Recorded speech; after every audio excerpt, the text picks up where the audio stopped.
binuksan ko yung aking Johnson Earth 1.0 na power amplifier. So ano ba ang specs niyan, Johnny Luha? Ang specs po nito ay nasa 3,500 per channel. So ibig sabihin, left channel ay 3,500. Then right channel ay 3,500 wattage, no? So ito po ay pure copper. Kung yung sukat po nito, ito mismo yung sukat ng transformer niya ay nasa, sa tansya ko na parang D82 eh. So size 8. Kung sa bilog ng speaker, size 8. Tapos yung mga capacitor niya, ito merong 2, 4, 6, 8, 10. Merong 10 capacitor po siya. Ito yung heatsink niya. Then, ang dami niyang hindi kasi ako electronics, no? Ano ba to? Parang resistor, no? Or transistor ba yan? Then, syempre may fuse. Ito yung pinaka-fuse niya, makikita nyo. At ito yung mga heatsink niya. Meron tong dalawang cooling fan. So para na lumalamig mismo or hindi nagiinit basta-basta yung power amplifier. Ano bang speaker ang kaya niyan, Johnny Luha?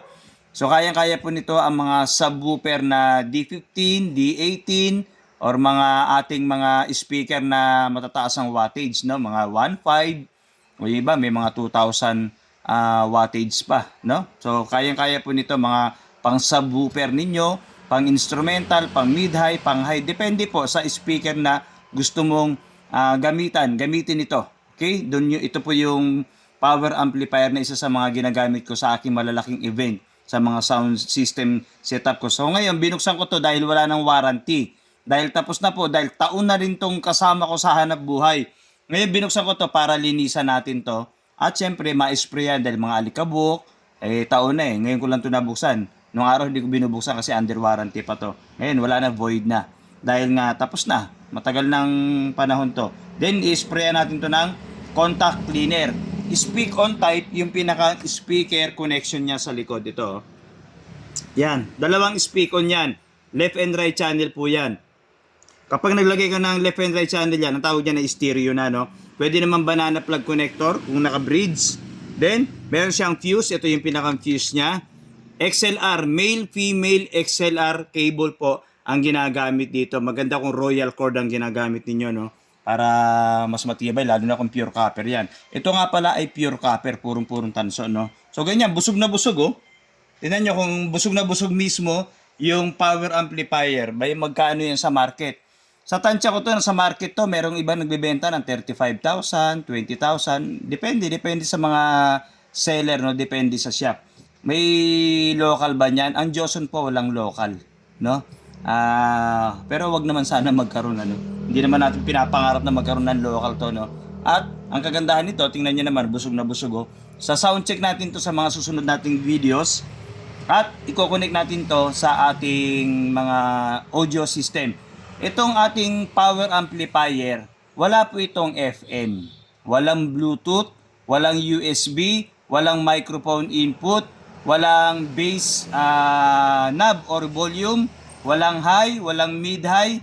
Sa integrated lang meron, pero ang power amplifier wala po. Talagang power lang, dalawang volume lang. Yung iba, 4 channel.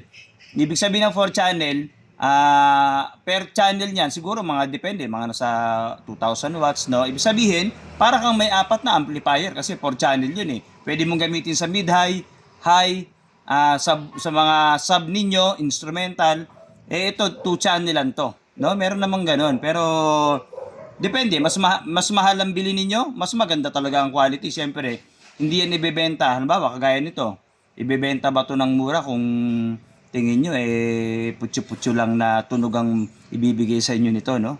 O yan, ganda, oh. Tingnan nyo naman, laki, oh. At titestingin natin to later. Kailangan nyo to ng audio mixer para makontrol po ninyo ito, no? Para sa audio mixer kasi, meron dun yung mga lagayan ng mic, o yung mga source of music ninyo, sound card, pwede kayo maglagay. Ito naman na magbibigay ng power doon sa speaker na idadrive nito para tumunog. O, ganyan, ganda, no? Pwede nyo namang i-link or i-connect pa yung isa pang amplifier, crossover, maximizer, equalizer, siyempre, at isa pang amplifier, kahit integrated, pwede rin nga, no? So, ayan, nakita nyo na yung loob mismo ng ating Johnson Earth 1.0 na busog talaga sa pyesa. Busog na busog din ang bulsa ng pagbibilihan mo nito kasi napakamahal nga naman ano. Pero kung may budget kayo, di mas okay syempre. Eh yung iba nga sabi nila pambahay o yung iba kasing may mga kaya, pambahay nila to, mga ganito. Eh tayo panghanap buhay na natin to, no? Kung may pambili, bilhin. Kung wala, edi magtiyaga kung ano yung meron. Okay? So abangan ninyo yung sound setup natin ito.